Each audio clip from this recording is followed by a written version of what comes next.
Good morning or good afternoon, depending on what part of Canada you're joining us from. And good evening to those of you joining from closer to Turkey.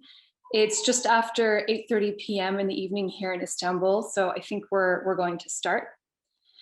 My name is Naomi. I work at the Consulate General of Canada in Istanbul, and I work as one of the trade commissioners on the Trade Commissioner Service team here in Turkey. We have a presence at the consulate in Istanbul and also at the embassy in Ankara, which is the capital of Turkey. We not only are responsible for Turkey, but also Georgia, Azerbaijan, and Turkmenistan. As most of you likely know, the Canadian Trade Commissioner Service helps Canadian companies find opportunities in export markets of interest. If any of you are not already exporting outside of Canada, before you do so, I would highly recommend that you contact the regional office responsible for your province or territory before pursuing any opportunities. The trade commissioners in these offices are there to help guide you. If you're a Canadian company already exporting to a market outside of Canada, I highly recommend that you contact the Trade Commissioner Service, whether it be a trade office in the consulate or an embassy for that specific market, just to alert us that you're in our market. It helps us be aware of which Canadian companies are present and also keep our eyes open for potential commercial opportunities for you. Veuillez noter, s'il vous plaît, que ce webinaire est offert qu'en anglais, mais que vous pouvez poser vos questions dans la langue de votre choix, soit en anglais ou en français lors de la période des questions qui suivra les présentations. So a few housekeeping points. This webinar is being recorded. Please remain muted and keep your webcams turned off unless you're a presenter, of course. If you have any questions, you can write them in the chat box, but please be aware that we won't be answering them in real time. There will be a segment allotted to Q&A at the end of the webinar, well, before the end of the webinar, but after the presentations. So we'll come back to the questions in the chat box at that time. I'm very pleased to be here with you today, accompanied by an esteemed panel of women in their respective fields. It's not often that we have the opportunity to share a platform with so many women, and especially about important topics such as geothermal, hydrogen, and solar opportunities. And today's focus is on Turkey. This is thanks in large part to the Turkish Women in Renewables and Energy Network, TWRE for short, and all their efforts to bring together women in the energy and renewable energy fields. I'm not going to be the one to tell you about them, their objectives, and their achievements, but I will leave that to Ms. Sedef Budak, who is president and founder of TWRE. She's going to tell you a bit more about the organization, give you an overview of the renewable energy sector in Turkey, and then tell you about the presenters before ultimately moving on to the presentations. And then I'll come back at the end to answer some questions. So Sedef, over to you. Thank you very much, Naomi. Thank you for your invitation again. It has been a pleasure to working with you since we met. And dear valuable participants, representative of Canadian government and Canadian and Turkish companies, I am Sedef Budak, executive and independent technical consultant, managing owners and lenders engineering services on behalf of Vector Renewables under FALC Group. I have been working in the renewable industry since 14 years, in addition to my professional supply chain management and merchandising career of 7 years. Today, I'm proud to say that I got involved more than 14 gigawatt power plants in hydro, thermal, wind, and solar projects in Turkey. I am also founder and president of Turkish Women in Renewables and Energy platform, as Naomi mentioned, that designed today's webinar related to hydrogen, geothermal, and solar opportunities of Turkey. TWRE is a digital women's network with 1,500 women members and enabling gender equality in the sector. We are empowering thousands of women every year since 2018, providing mentoring, education, employment, and personal and career development. We do also provide technical, commercial, financial, and legislative consulting services with our strong human source under the group. Before we start, I would like to give you a general outlook about the installation capacity of varied sources of Turkey. By the end of January 2021, we reached up to 96.2 gigawatt capacity, including 9.3 gigawatt in onshore winds. We don't have offshore yet. 6.8 gigawatt in solar power, 8 gigawatt in river type hydro, 22.9 gigawatt in dam type hydro, 1.1 gigawatt in biomass, 369 megawatt in waste heat, 1.6 gigawatt in geothermal sources. Therefore, 20% of our installed capacity is from renewables, excluding hydropower. With hydro, we reached up 50%. But because of the damage of hydropower plants, I prefer to hydro not as a renewable. So, and if I want to give you some targets, the President Office established a development plan back in 2019 till 2023, which is quoted we should reach up to 109 gigawatt installed capacity, including all energy sources. So here we are with you today. Before we start, I would like to make a short introduction to all beautiful and strong and knowledgeable women who will give some speeches and presentations to you on their expertise. First of all, Dr. Canan Acar. Welcome, Canan. And she is, hi again. She is assistant professor at University of Twente, Netherlands, and also Energy Systems Engineering Department of Bahçeşehir University, Turkey. She did her PhD studies at the Ontario Technical University of Canada. Her thesis is awarded with gold medal from Governor General of Canada for academic excellence. My second guest is Reyhan Öner. She is industrial engineer with master degree in energy technologies. She is one of the counted young engineers working in Zorlu Energy, which is the biggest portfolio owner of geothermal industry. Welcome, Reyhan. Thank you, Sedef Hanım. And my third guest is Cemre Uçar. She has a degree in international relations and political science and Master of Science degree in solar energy. She is working as project coordinator of Günder Solar Energy Agency, which is Turkish subsidiary of International Solar Energy Society, ISIS. Welcome, Cemre. So, I would like to give the first words to Dr. Canan for hydrogen energy. So, screen is yours, dear Canan. Hello, thank you for the nice introduction. I am going to start sharing my screen without further ado for the time management and efficient presentation. How much time do I have? 10 to 15 minutes. Okay, so I think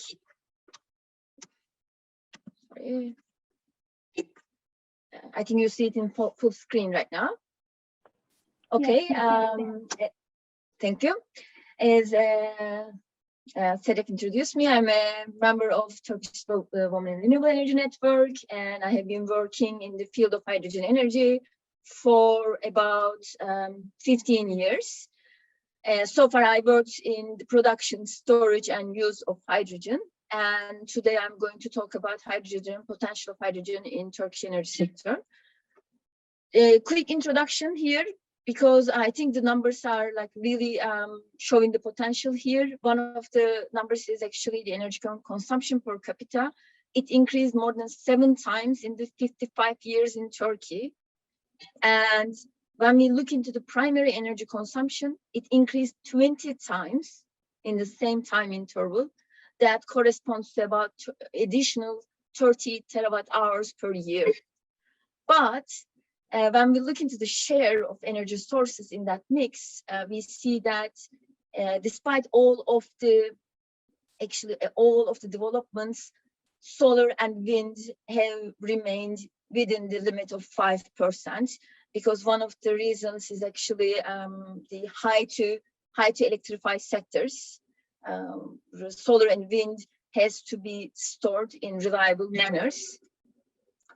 So we didn't increase the share of solar and wind, and as a result, in the last about 70 years, we see an increase around 55 times in emissions.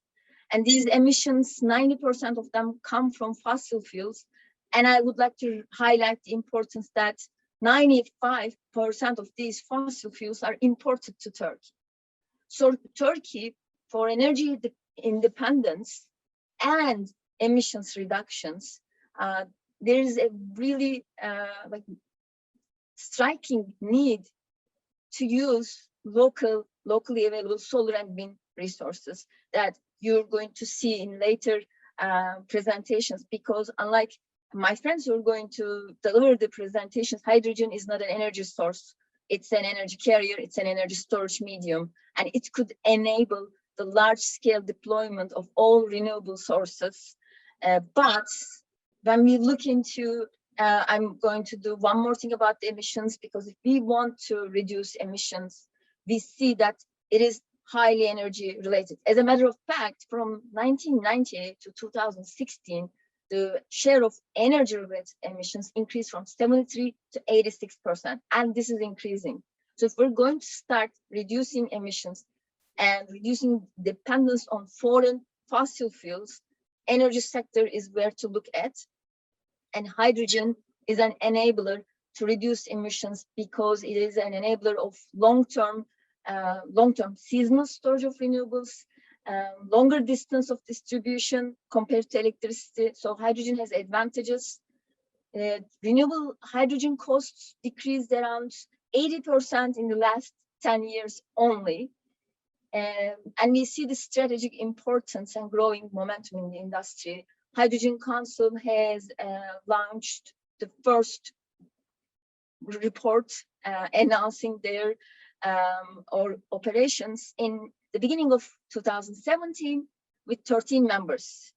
In the end of this presentation, I'm going to show the number of companies announced in January 2021, and most of these companies, they have operations in Canada, in Turkey, so there's already a commitment here. But when we see hydrogen potential in Turkey, although hydrogen can be used as a backup energy option, as a way to store renewable electricity for a longer time, let's say in regions where we have a lot of solar, a lot of wind, in seasonal intervals, we have a lot of additional electricity, but there is no long-term, like from winter to summer, summer to winter storage with electricity, but hydrogen can do that. In buildings, another promising approach is actually using hydrogen in boilers by modifying the existing natural gas infrastructure, so that, because the electrification suggests that the gas pipelines might be just, I don't know, like left out, but with hydrogen, the existing natural gas pipelines could be utilized. Hydrogen boilers, actually, there are a couple of companies in Turkey, they also start working on that. Hydrogen and natural gas also have a little bit different characteristics. So for safety reasons, of course, there are modifications needed, but there are companies doing that. In Turkey, the largest share in the hydrogen market is refineries. They use hydrogen, not an energy carrier or an energy vector, but as an industrial feedstock. So to begin with, them using renewable hydrogen would create a really large market as a starter point, so that hydrogen could play in the energy market as well. And also transportation fuel. We see a lot of companies in the hydrogen fuel cell vehicles. And I'm going to show the advantages of fuel cell vehicles, especially in long vehicles or when the load is very high. So oil refining is already using chemical sector, ammonia generation, we use hydrogen, iron and steel and other high temperature heat requiring industries. Electrification is almost impossible, but hydrogen could enable decarbonization of these industries, which would meet Turkey's not only 2023 agenda, but also the Paris Agreement promises that also but we see what is coming. There will be many regulations to have commercial activities with EU countries. They already have the regulations with that. So high temperature heat and iron is still definitely good targets for hydrogen. In the transportation, aviation, maritime, and like heavy duty vehicles are good targets of hydrogen to start with, because electrification is not that possible, a little bit more challenging. So hydrogen could enable a faster transition, and also decarbonized aviation, especially in terms of aviation. Although not most of the transportation emissions come from aviation, but aviation is the fastest growing in terms of emissions. Right now, yes, when we compare the road transportation, maybe they have like less emissions, but we are flying more and more, and it would create a completely different image for flying with hydrogen in terms of emissions.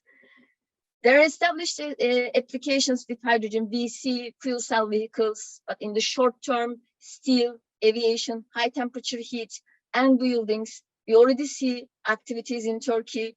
There are companies, as I said, building hydrogen-fed boilers in the aviation. Sustainable aviation activities are happening.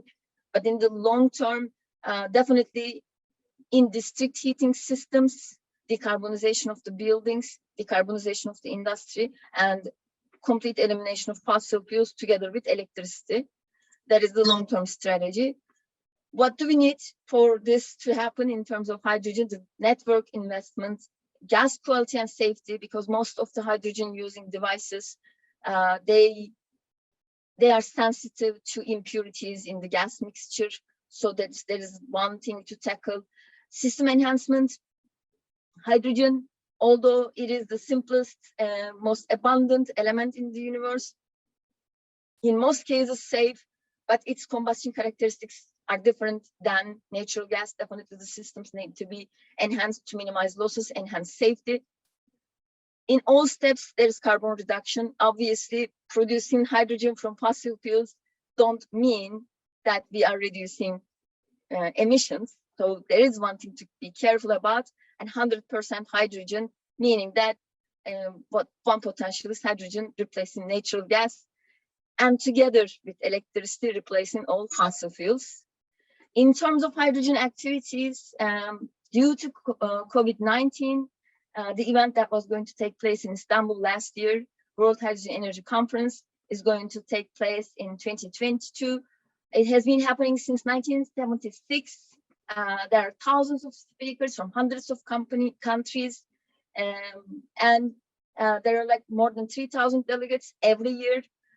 There is International Association for Hydrogen Energy supporting the event, and there are a lot of opportunities, not just to see the academic work happening in the field, but also a lot of companies actually they showcase what their products or what their aims are, and it's a very good opportunity for networking in hydrogen energy field.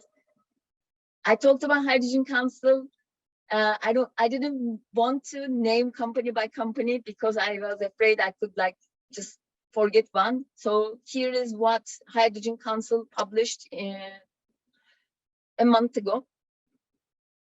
We see, I mean, I can realize some of the, I lived in Canada for 5 years and I'm from Turkey, and I realized many companies here, they are operating in both countries. So that's a good starting point. They're already members. There is also Turkish National Hydrogen Technologies Association. The association has recently published a roadmap. They're organizing a lot of academic and commercial events. There's an Shura Energy Transition Center. They also highlighted priority areas. So Turkey is actually showing us what are their priority areas and strategies. There are good contact points at this point. I want to thank you for listening. I hope that I'm in time, and thanks. Perfect, Jana. Thank you very much. For our participants, I would like to add some additional information, especially about the electrical cars and also batteries, before I connect the hydrogen to geothermal. Actually, because I know we have some participants who is in, working in the electrical cars and vehicle businesses.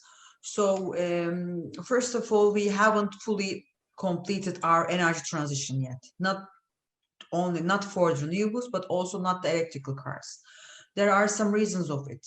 The first one is we weren't producing any cars locally, and we are not producing any lithium battery locally yet.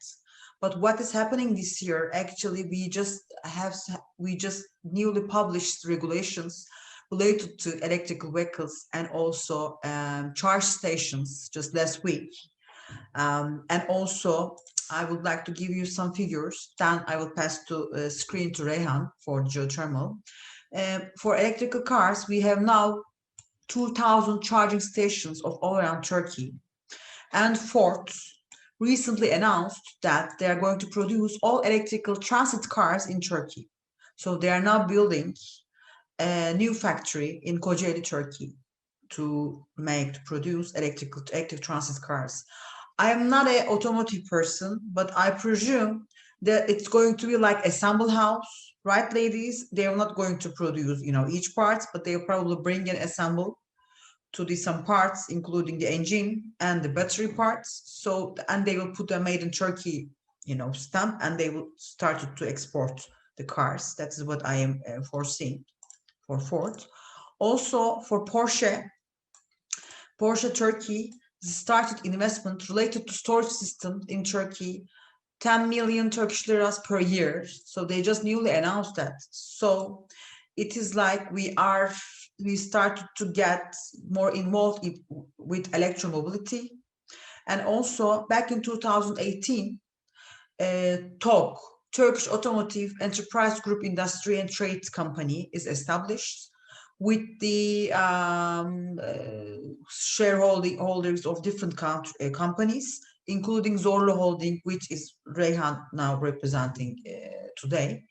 And they're going to now actually the factory, the production line is under construction, and what they're quoted that they're going to sell the first cars by end of 2022. So we will have our production, the factories, automotive electrical cars, and we will also transiting our gas stations into the electrical ones. We will be adding it. So these are some of the opportunities at now.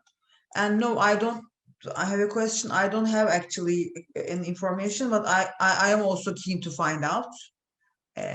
So we will feed you back accordingly. Now I would like to pass the screen to Reyhan. She will be telling us more about geothermal. Thank you. Thank you, Sedef Hanım.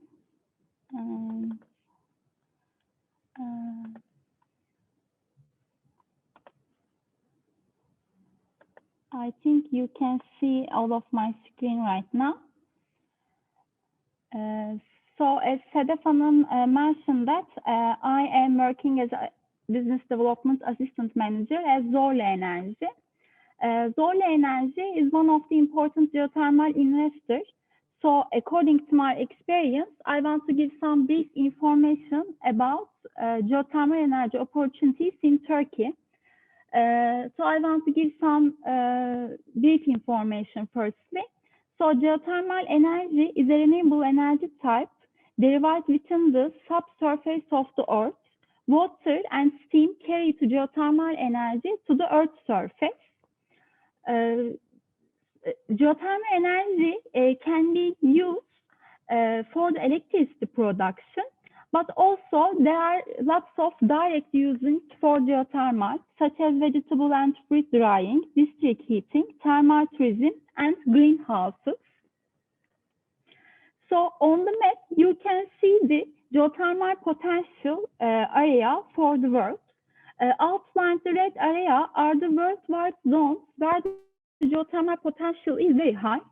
So Turkey is in that red area. So it's all you can see.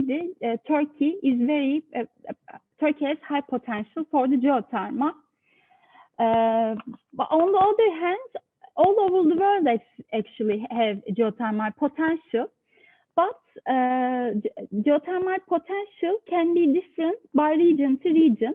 And it is the important point is the source's temperature. So when we look at the Lindell diagram, shows us geothermal energy source of different temperature can be applied. For example, for energy production, temperature might be at least 90 Celsius, but on the other hand, heat pumps can be using for the geothermal from 4 Celsius to 40 Celsius. And this is another map to show us direct use or electricity production of the geothermal for all over the world. For the electricity production, some countries are specified themselves. As you can see, they have very high potential. But on the other hand, the light blue shows us the direct use for the geothermal potential. So when we look at the geothermal energy install capacity developing for all over the world, actually install capacity developed over 40 years, increased 3 gigawatts to 15 gigawatts. So we can say that geothermal energy is still in the developing phase. So there are lots of undiscovered sources all around the world. And when we look at the end of the 2020 install capacity, United States is on the first country which has more than 3.5 gigawatt install capacity. Indonesia, Philippines, and Turkey follow them. So end of the Turkey install capacity is 1.6 gigawatts for the geothermal sources. Electricity install capacity, and this map shows us Turkey geothermal potential and implementation map. So as you can see, almost all Turkey has potential, but it's with different temperatures. And the red areas has the hottest temperature. So it means that these areas are highly potential for electricity production. According to studies, theoretical heat potential of Turkey is 60,000 megawatt thermal, and technical electricity production is 4.5 megawatt electric. So it means that one of the third potential using and installed right now. And when we look at the geothermal energy historical development, upper left side, the picture is the first geothermal power plant in Turkey. It's Kızıldere geothermal power plant. Actually, this geothermal power plant constructed by the government, actually a General Director of Mineral Research and Exploration. But right now, Zorlu Enerji is owner of the power plant. And from 1985, the power plant is continue with its electricity production. So it means that geothermal energy power plants it continues electricity production with more than 25 years or 30 years. It depends on the operation and maintenance phase for the power plants. And also, I showed that renewable energy, all total capacity, and the geothermal install capacity development year by year in Turkey. Actually, geothermal is now, end of the 2020.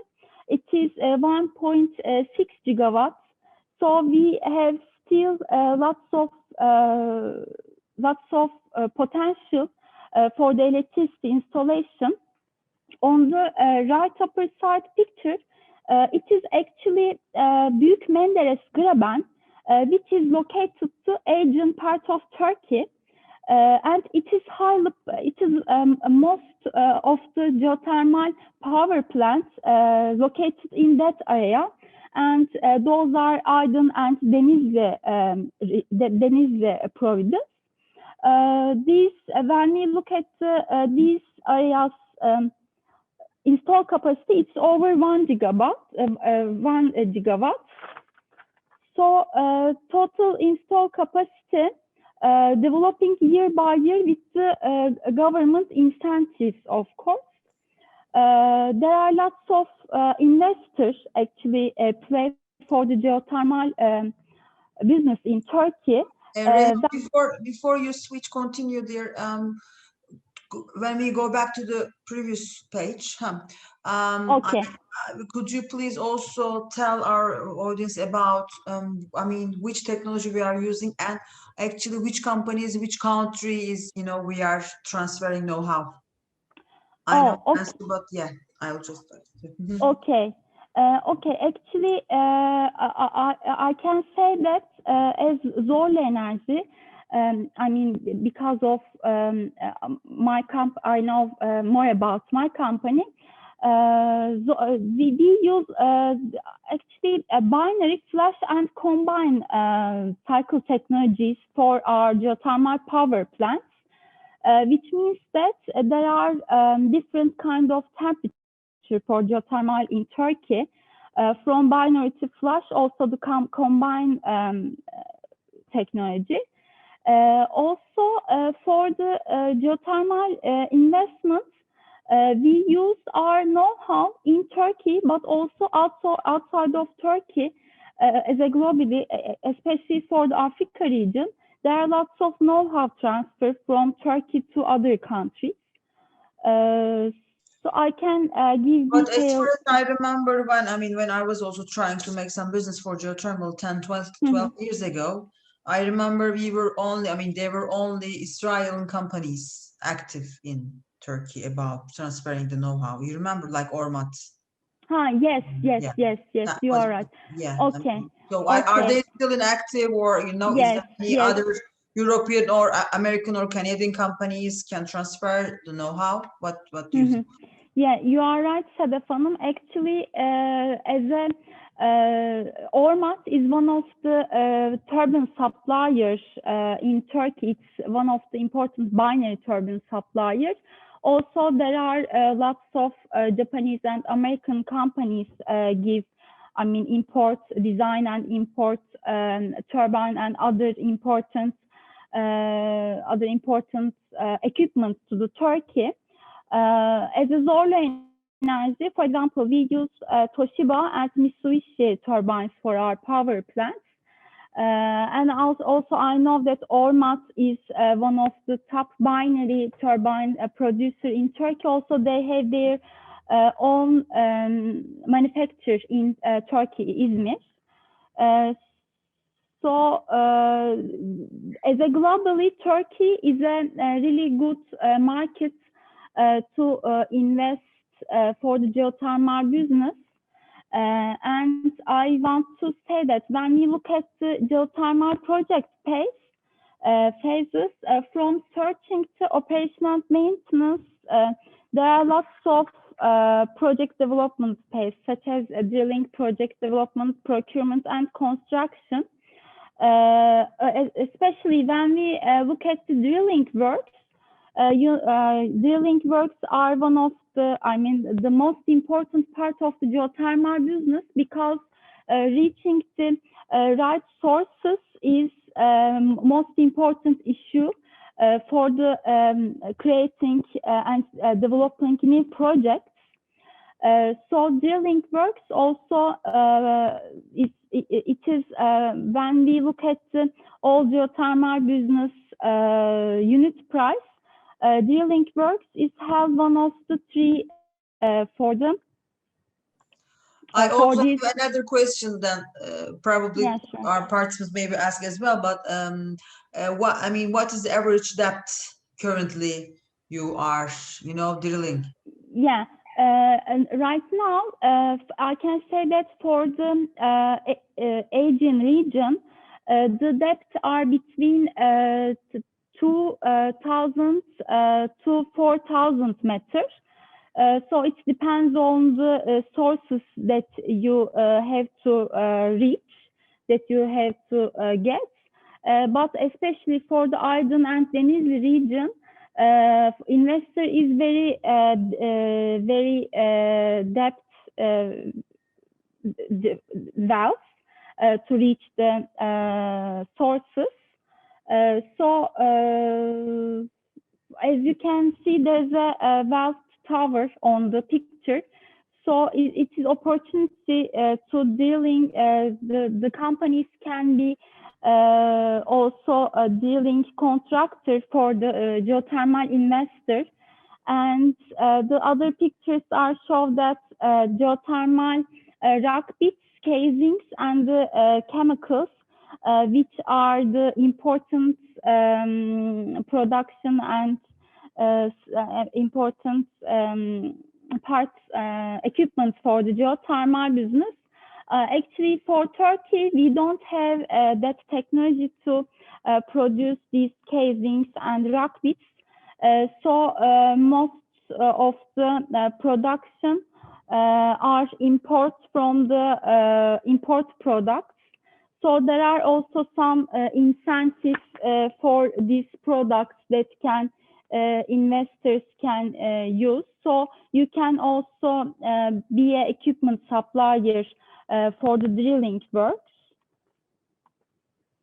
Also, when we look at the project development phase, for the geothermal, I mean for all the energy business, technical feasibility and financial feasibility is so important.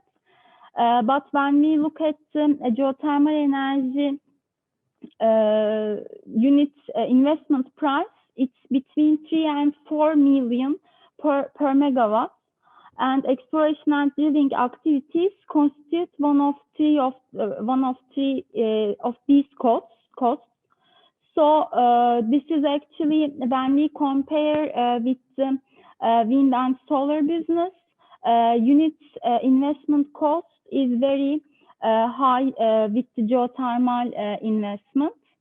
But on the other hand, availability is more than 90%. So for the geothermal energy, your investment will be returned to you between 6 to 8 years. But of course, it depends on the financial agreements and your PPA with the government. So at that point, supplier can be used export credit agency.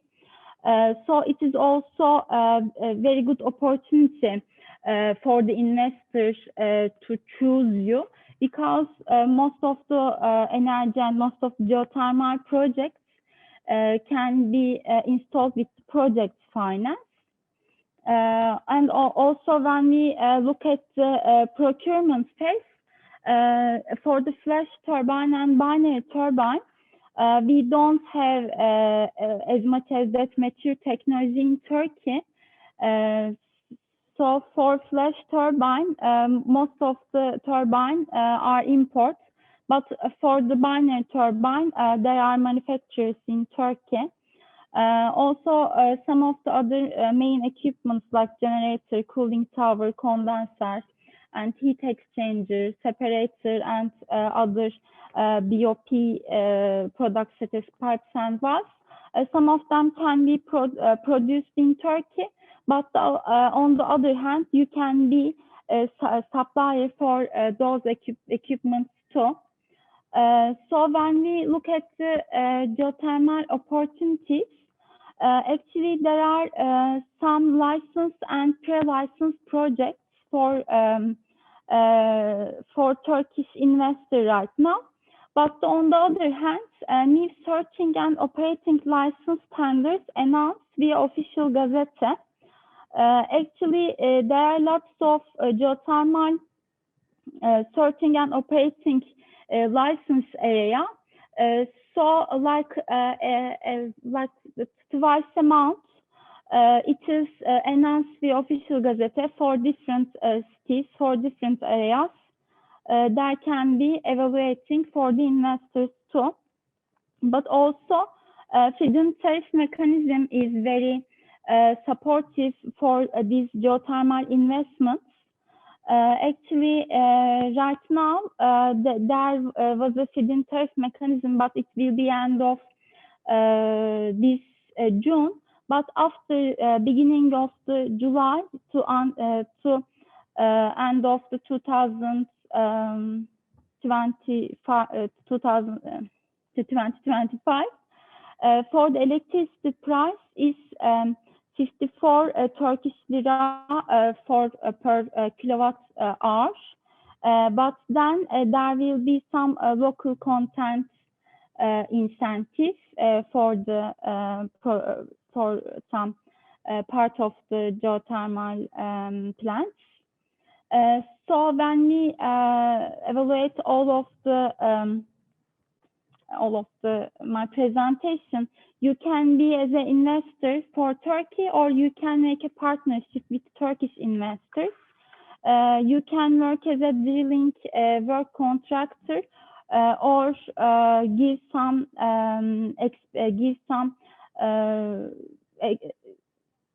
works for the engineering works for the feasibility studies, because engineering is so important for the geothermal business. So there can be a suppliers, then we can use your financial opportunities. But on the other hand, geothermal energy direct use you can be invest for the geothermal energy direct use, or again partnership with Turkish investors. But I want to mention that part too, because in the developing world, there is not possible to consider research and development innovation works with new technology apart from the energy. I mean, as Zorlu, also as a Turkey, innovation works ongoing are geothermal sites with the multinational European Union projects. So all investors are open with that kind of partnership, as I know, with the geothermal business. And when we look at the new technology development, as you know, geothermal has some carbon emission. So we are and all the investors all around the world working for decreasing this emission with the new technologies. As Dr. Canan Hanım said, hydrogen will be a really new and good opportunity. Also, hybrid power plants is combined with the geothermal power plants. And energy storage is also another technology that we have to focus for the geothermal. And all I can say right now is that. Thank you. Thank you very much, Reyhan. There are some questions, but we will get back to it under the question answer session. Okay. Now I'll give the word to Cemre. She will tell us more about solar energy and opportunities and what we have been doing and what we will be doing in Turkey. Thank you. Yeah. First of all, thanks for joining us tonight. I mean, afternoon. So thank you, Sadef, and thank you, Naomi, for inviting me on this. So I'm going to share my screen.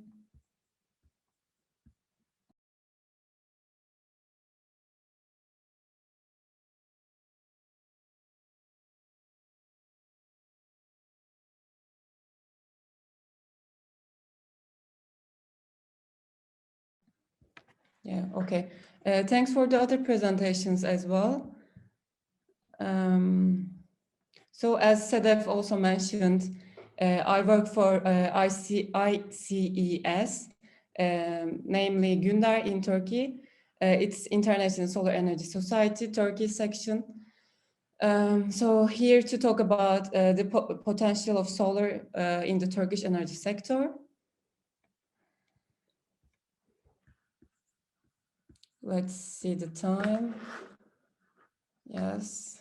Okay, so actually, I'm not going to really deep into technical terms in terms of solar energy. What is solar energy?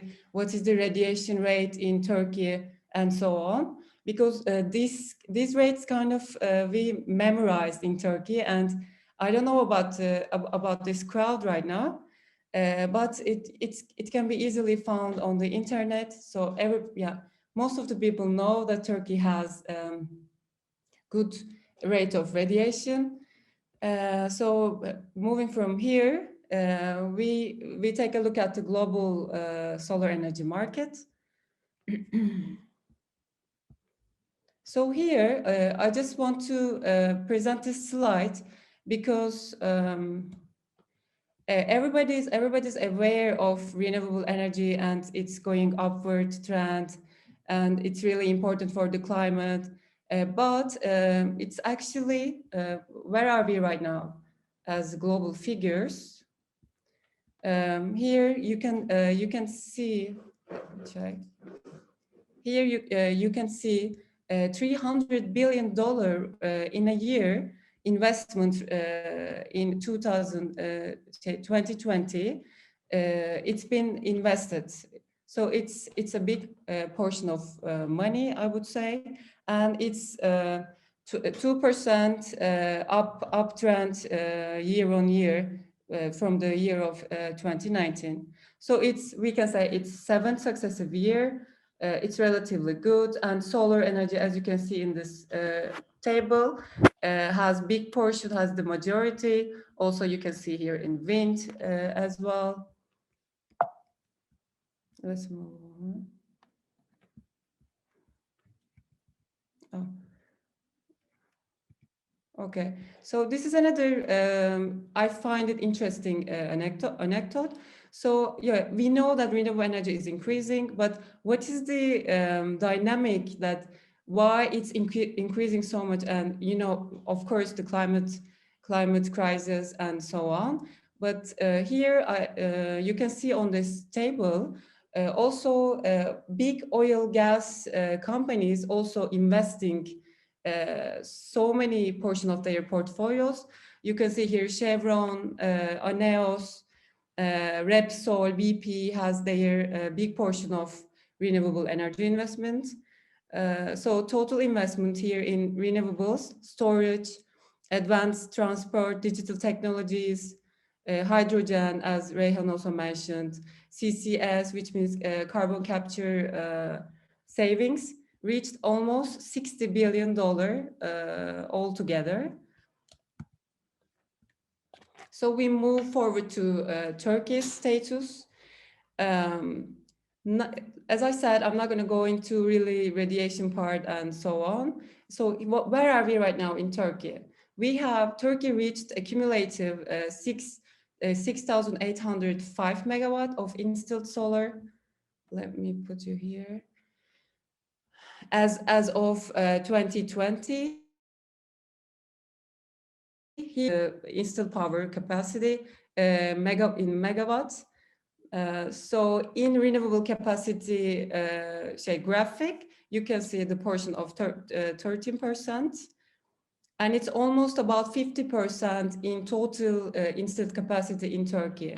So it's getting bigger, getting higher.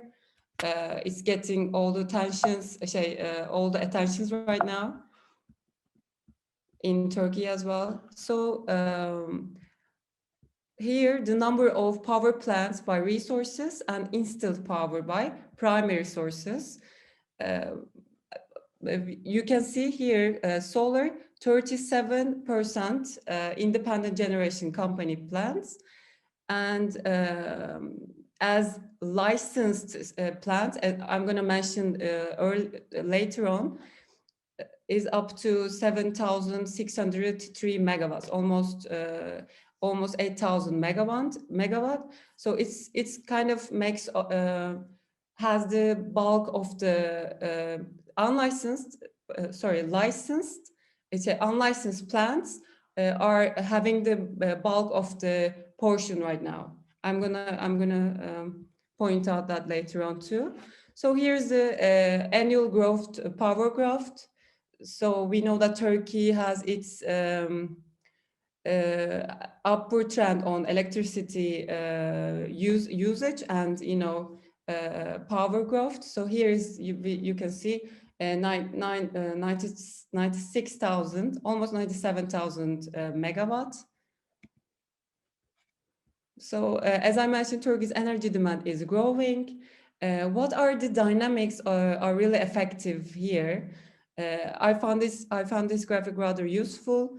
So it's Turkish, sorry I couldn't really translate this, but I'm gonna try to translate. So in 10 years, these factors are going to be main factors like population, urbanization, digital transformation, electrical vehicles, data centers, local industrial growth, energy efficiency. These are the main factors that's going to really be effective on energy demand.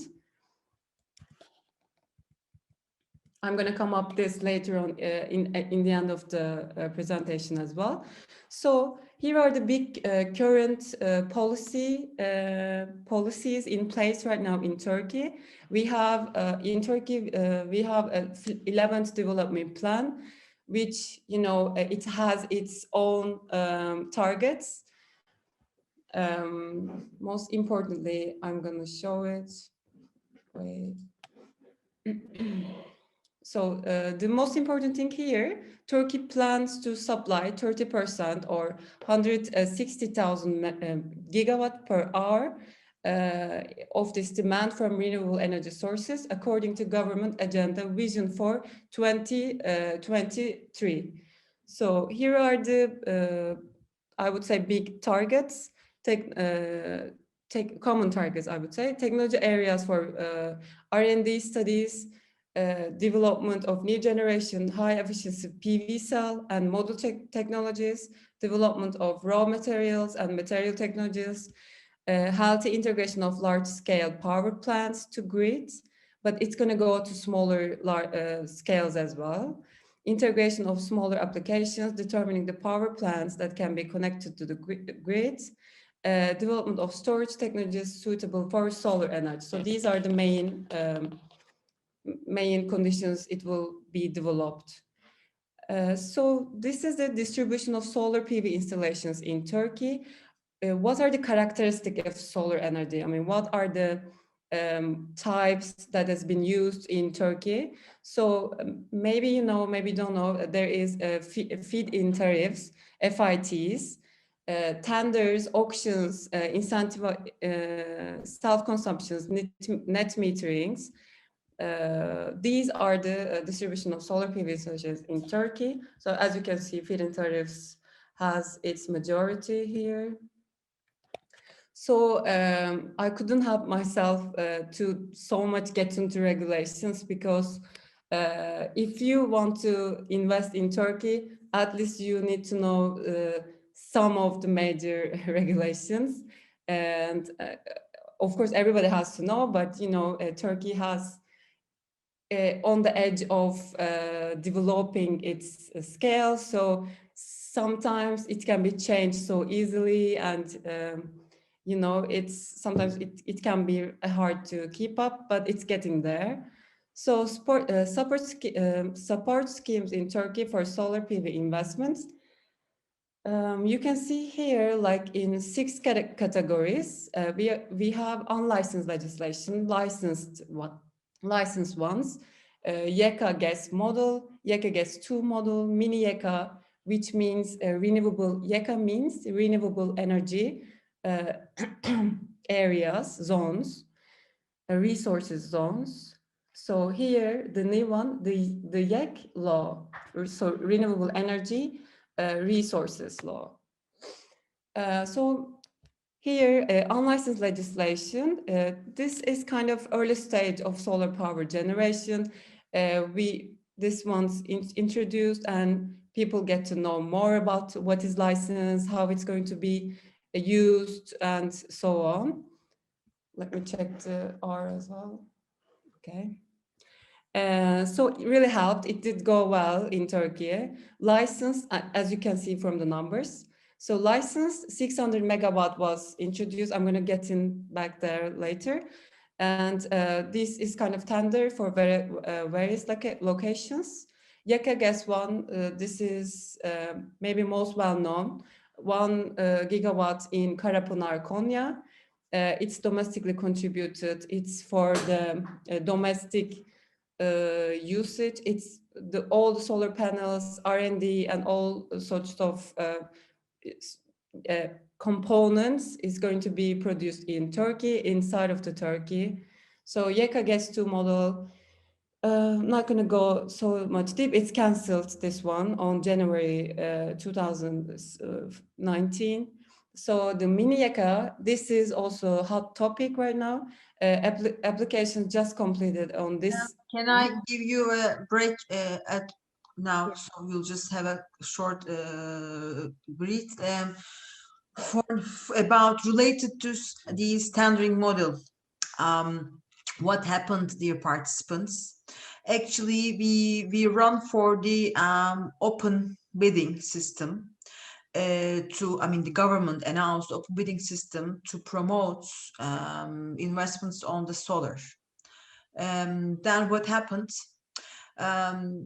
First, they announced they made 600 megawatt of tenders back in, I think, 5 or 6 years ago, when the investment costs were much higher than today, actually 3 times higher than today.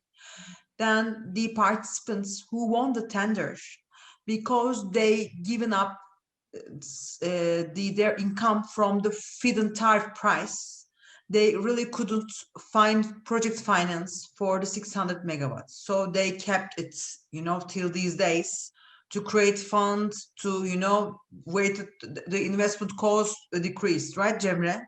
Yes, yes. So, they waited, they have the license, they extended the license by paying some money to the governments to be sure that, the time comes and, the investment cost, the equipment cost reduced, which last year and this year, now they are actually completed to invest. So at the back 4 years ago, government decided, okay, we need to give another support to a private sector to build and operate also the solar module factory, but fully integrated from ingot to wafer and the panel itself. So that's how they come up with the YEKA 1 model. And unfortunately, there were only one winner, one company.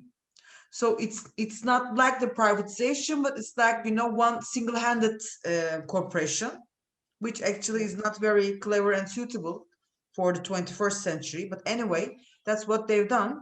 And the Carrion company, they won the tender in collaboration with, I think it was Hanwha, right? Hanwha.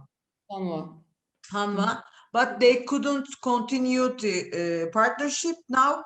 I think they switched to another Chinese technology, right, Cemre? Yes, exactly what happened. So this year, last year, they actually start up a production, fully integrated solar module production line in Ankara area and the capital city, which committed to produce, first of all, 1,000 megawatt of module to be installed in Turkey, the renewable energy zone. Then they will start to sell the excess. That was how it's developed. So yeah, okay, I'll give back the word to you. Exactly. I thank you for your participation on that. I just jump back into regulations, but of course there is a background, some big improvements and big events. I hope you hear me nice, because my reception is really bad right now. No, your voice, okay. Okay. So in this scheme, there was this YEKTAM scheme, which is also expired on 2 months ago. So it's going to be another 10 years purchase agreement price. The government promised to buy on that price. So all the prices are also renewed. But the most important one for new investors are mini YEKA, the YEK law. And these are, I'm going to emphasize a little bit more. So government has its targets to produce everything domestically. So Mini-YEKA has Gestri has this requirements as well, requirement of allocation against use of domestic goods and this kind of requirements. And so in total of in total of 1,000 megawatt of 10, 15 and 20 megawatts in 36 provinces, you can you know, choose the location and you can bid on that tender, and the highest bid is going to win, and the rest is the auction. So let's move forward. License projects also is coming to an end because 600 megawatt license round closed in June 2013. It all already commissioned. And here to point out, 9 gigawatt applications to 600 megawatt auctions showed high interest of investors to solar PV sector. 9 projects, 81 megawatt connected to the grid by March 2019. These are the pinpoints. But the big portion of Turkey's, which means unlicensed projects, these are also the milestones to get solar energy on track again in comparison to other international examples. So here, renewable plants with less than 1 megawatt of installed capacity, self-consumption systems, and off-grid systems don't have to take a license. Another pinpoint, this also 5,826 megawatts by 2020, also connected to the grid. As I mentioned a bit, Mini-YEKA, here to talk a bit more about the projects, 709 projects totaling 9,040, almost 10,000 megawatt gave bid to the tender. 131 companies did this. Turkish government announced that 1,000 megawatt of YEKA tenders will be realized each year. Expected annual solar energy installation is around 1,000 to 3,000 megawatts. This is expected by the Turkish solar energy sector. And this is basically it. So here I put the bigger picture of the licensed and unlicensed, and who has the which organization, which institution has the bigger pie in that size. It's taken from EPİAŞ, which is a Turkish energy transmission company. So it's February 29, 2021 graphics. So let's move forward here. Actually, I put, maybe you were wondering how much the process of the rate of financial investment rate. In residential right now, it's going after the 2019 regulation, trend is going to much more to rooftop solar in Turkey and more like net metering measurements. So this kind of paved the way for commercial and industrial areas to produce, solar from electricity from solar. Here, I put this one because to show you here Germany, India, China, Japan. I mean, it can be seen that with implementing policies, it is just right on track because self-consumption is in place right now. Initial roof solar top PV policies in place, and so on. Of course, so much requirements need to be done, but it's on track in comparison to other examples. Yes, not going to go this far. So what about the solar modules manufacturers in Turkey? This market actually started in 2011, and the capacity of around right now 6,500 megawatts.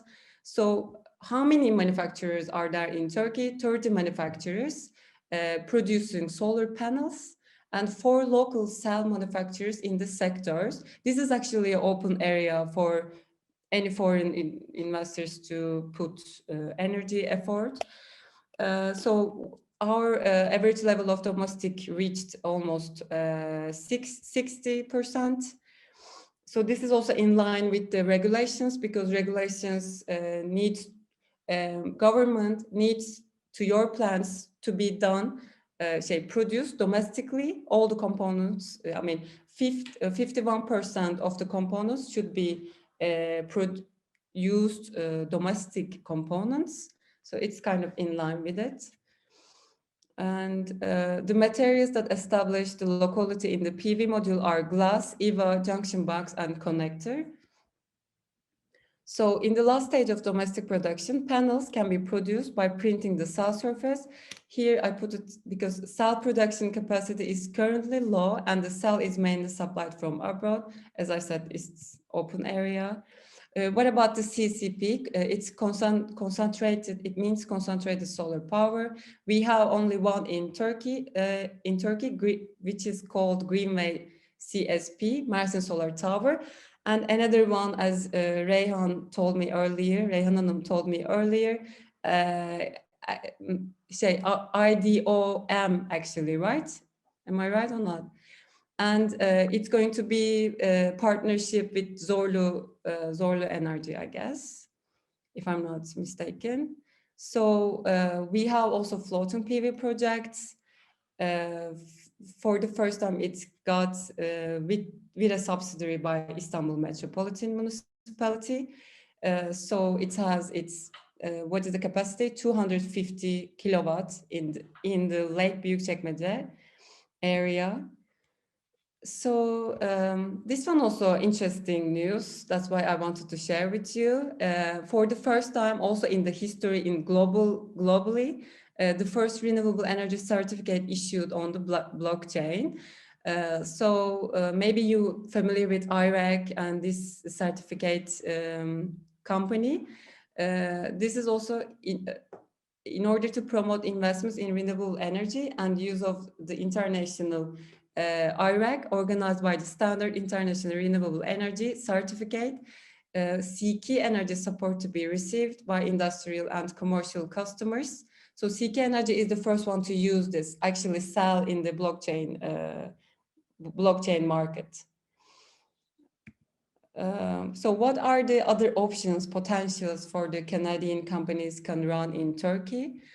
As I also point out, solar modules component productions, because it has its, some parts has to be developed more rather than here in Turkey. So floating CCP, concentrated solar power, investment opportunity in the free market, PPA, which is power purchase agreement, roof leasing, hybrid plants, which also we have a regulation, but I didn't put it.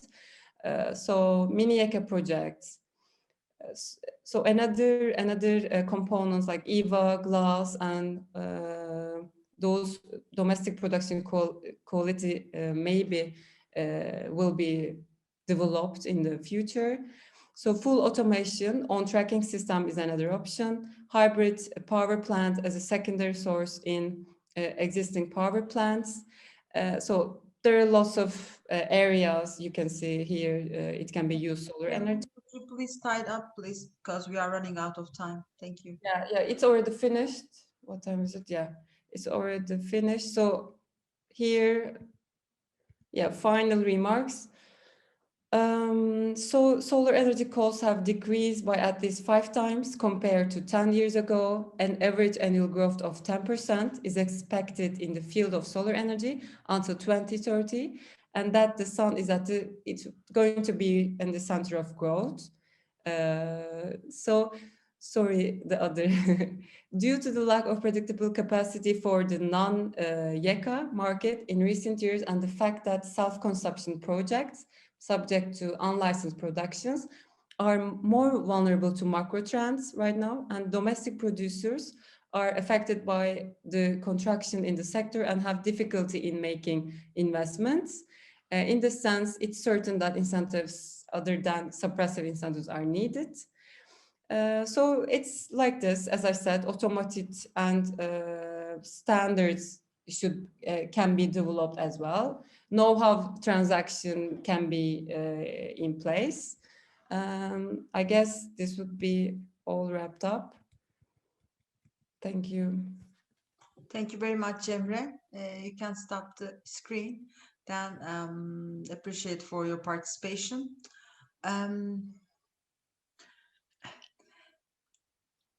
Now we have, I would like to give the word to Naomi. Well, I'd say it looks like there's a lot of questions, so let's just move right into the Q&A portion. I'll just put up my slide briefly, and then we can start answering some of the questions.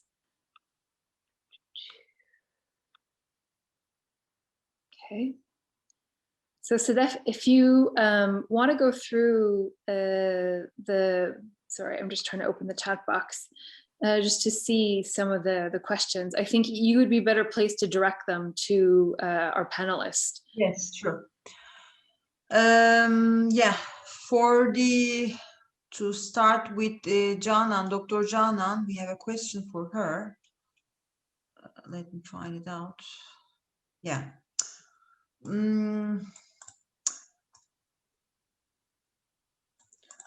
How is the green hydrogen demand in Turkey, Canan? In terms of demand, I think the question is about supply right now. Well, because Hamed asked, what is the perspective of waste to energy market in Turkey? We provide turnkey solutions to convert waste to heat and electricity. Our technology produces hydrogen too as a byproduct. Is there any interest for these markets? Definitely, because waste to hydrogen is one of the pathways for right now in Turkey. Almost 100%, not 100%, but like above 95% of hydrogen comes from fossil fuels.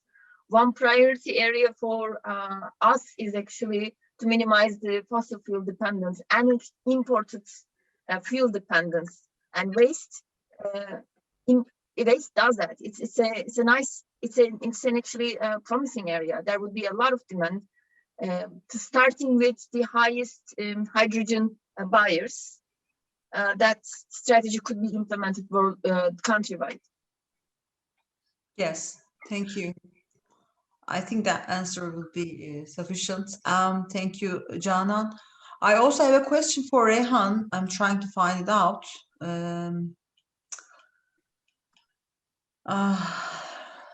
There are many communications. Sorry, ladies. For Rehan, actually, I found it. Yeah, you found, yeah. How are the geothermal rights awarded in Turkey? Is it an open bid process or direct negotiation? Mr. Curtis says. Okay, I try to answer. Actually, there's a law for geothermal resources and mineral waters in Turkey. So for all the investments, the main law is for that. But for the rights awarded, there are an open bid process, and which is announced with the official gazette and in Turkey. So after that, you can apply for this bid process and give your price. Then if you win, you can be owner of the searching license. After that, some process and some regulation process, this searching license turned into turned to Production license, yeah, right? production. Yes, sorry, the production license. After that, if you owner of the production license for the geothermal sources, you can directly apply for the geothermal energy power plant investments to the Turkish government, to the EMRA. EMRA is Energy Market Regulatory Authority, Yes. which is an independent organ actually established by the government. We also have another question for Cemre, and I can also contribute on that from Mr. Curtis again. What is the approximate installation cost per megawatt hour for large projects? Are there any plans to produce solar cells in Turkey? What is the average purchase price of electricity in kilowatt hours? And does the purchase price vary per region? You can start, Jim, and I'll continue. Sure. So 2020 price is 450,000. It's come down to 450,000 US dollar per megawatt peak. So 2014 it was about over 1 million US dollar per megawatt peak. So it's has really decreased the costs. And if you have something to add it, No, these prices is now it's more than $500,000 dollars per megawatt, which is fully turnkey price including all the equipments. Yeah. And it's easily can be financed because we have the quite good radiation level almost all around Turkey. Approximately 1,600 up to 1,800 or 900 kilocalorie per meter square. And about the solar cells, as Cemre mentioned, and I also added, there is a factory established, Kalyon, right? And we are now currently started to produce solar cells in Turkey, but it is now only, you said it's 4, right? There are also some others. Yes, exactly. Only 4 cells manufactured, 4 companies, Kalyon, HD Solar, Parla, and GTC, as I know. Yes. These are the companies. And what is the average purchase price? Actually, Curtis, if you are under the feed-in tariff mechanism, support mechanism, then you have a fixed price. You used to have a fixed price of $13.3 per kilowatt hour, but this support mechanism is ending by end of this June. And they announced a new feed-in tariff mechanism, which is now opening with 40 Turkish lira per kilowatt hour. Actually, it's finished on January this year, 31st of January, and then the new mechanism, the new price is which is 32 even, okay. Turkish is going to be implemented. For the plans will be implemented in June this year till 12 December on 2025. So it is now less than $4 per kilowatt hour. The new prices, it is it's quite low comparing with the previous one. If you ask us why, because when the Turkish government set the feed-in tariff prices back in 2005 with the renewable energy law, first of all, the dollar versus Turkish lira is around 1.3. Now it is more than 8.2. That is the first reason.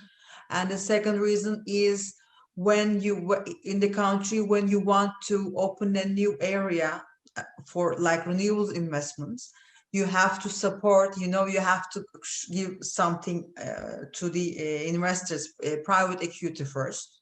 So they get, you can get their attention and money and investment, will to develop the sector.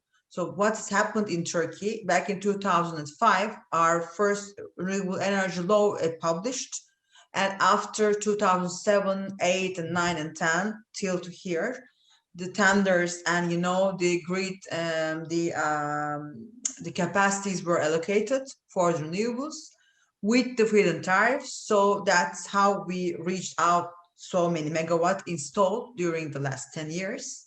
But now, because the government, they prefer to leave the investors, not alone, but with a lower support mechanism, because they think that they have done enough to start up the, the industry. So they just step back a bit and they continue to give the support, but not as much as before. That is the situation at the moment. It's kind of going in line with international global market. They are all switching their regulations to non-incentive areas. So it's kind of in line with that. And I would also add this number. With this support scheme mechanisms, 38 billion Turkish liras of incentive support was provided in the whole renewable energy sectors.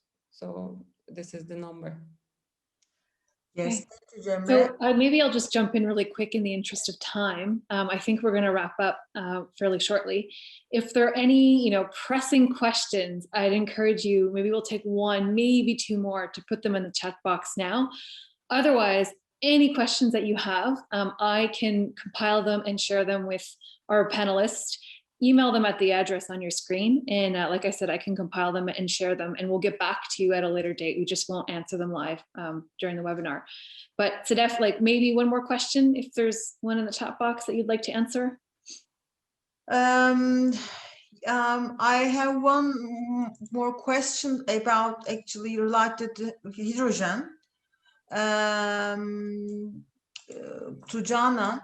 Do you believe that hydrogen will be very important for decarbonizing economies around the globe?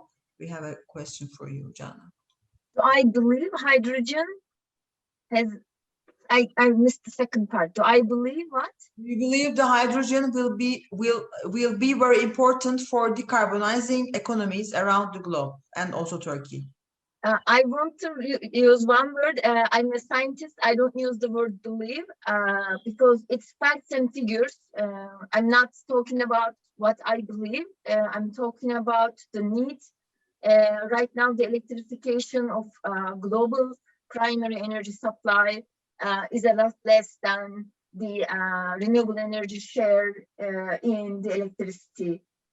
Because renewable energy in the electricity mix globally is around 20%. But when we look into primary energy mix, we see something, because there is heating, there is industrial processes, high temperature heat, long and high weights like transportation, such as ships, aviation. These industries can be tackled with hydrogen. And we know the importance of hydrogen, not because I believe, but because there's Hydrogen Council formed in 2017, 4 years ago, with 13 members from the industry. Now they have about 90 members, and these members include the petrochemical giants, but also the electricity distributors, because hydrogen is not a rival, but it's a really, really good partner to team up with electricity to increase the share of renewables. This is a key. And I think based on the numbers, the companies see that too. And in Turkey, there are a lot of companies globally too, Hydrogen Council members. Japan has hydrogen ministry. So a lot has to offer the future. Yes, thank you. Thank you. My last words for our participants and to dear Naomi and all the Canadian government representatives will be that there are seeds of opportunities in Turkey for renewable energy, technology-wise, know-how-wise, investment-wise, and the money-wise. So if you have any questions or comments, as Naomi put her details on the screen, please don't hesitate to contact with us. We are here to help, and the information is for share. So thank you again for all our participants and my dear panelists.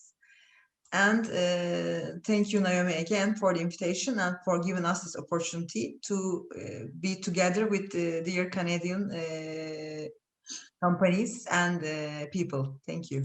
Yeah, and I'd also just like to say very quickly that our panelists and TWRE put together a very good report that I have a copy of, that if any Canadian company is interested, it not only covers today's topics, but also looks at biomass, wind, and hydro in more depth.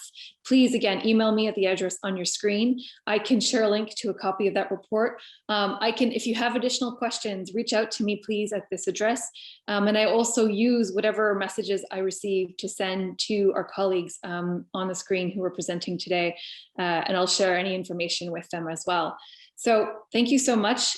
Especially, a big thank you to our panelists, to Janan, Jamre, Rehana, and Sadef, for sharing their time with us this evening, in Turkey, and all their wonderful knowledge. It's been very informative, and I hope you've all enjoyed it as much as I have.